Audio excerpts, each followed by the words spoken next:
Isang mapagpalang araw po ng Lunes sa inyong lahat, mga kaibigan at mga kapatid ko sa pananampalataya.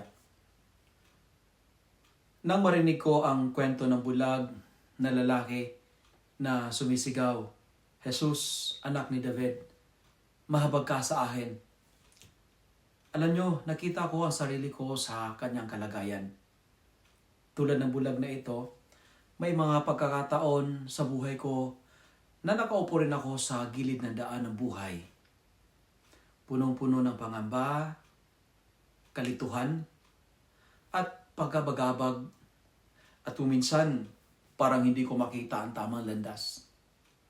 Ngunit tinuturuan ako ng bulag na ito.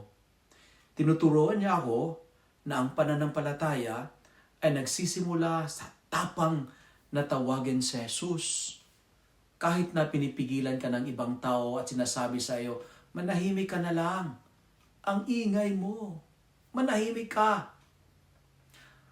Ang kanyang katapatan at ang kanyang tapang ay nagpapakita na kahit ang pinakamaliit na pananampalataya, kapag tapat at totoo, ay kayang buksan ang puso ng Diyos.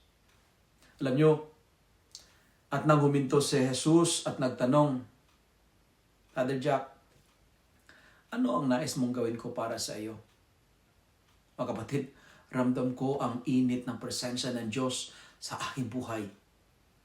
Ang tanong na ito ay naghihikayat sa akin na ipahayag ang tunay na kalagayan ng aking puso.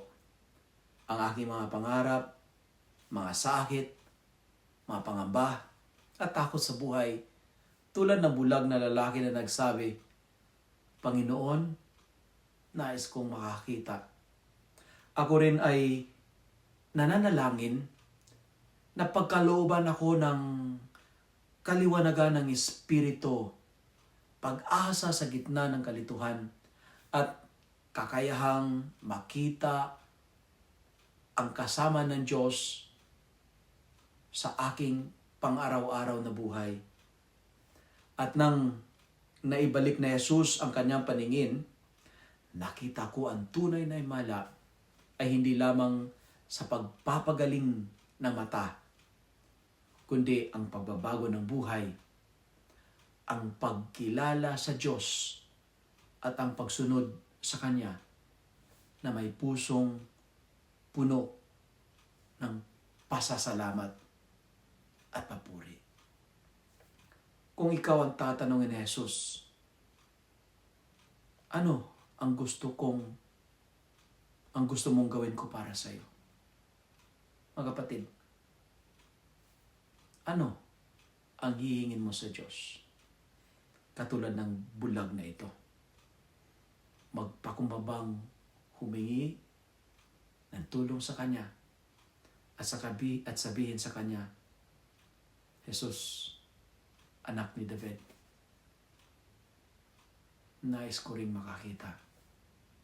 Buksan mo ang aking puso." Amen.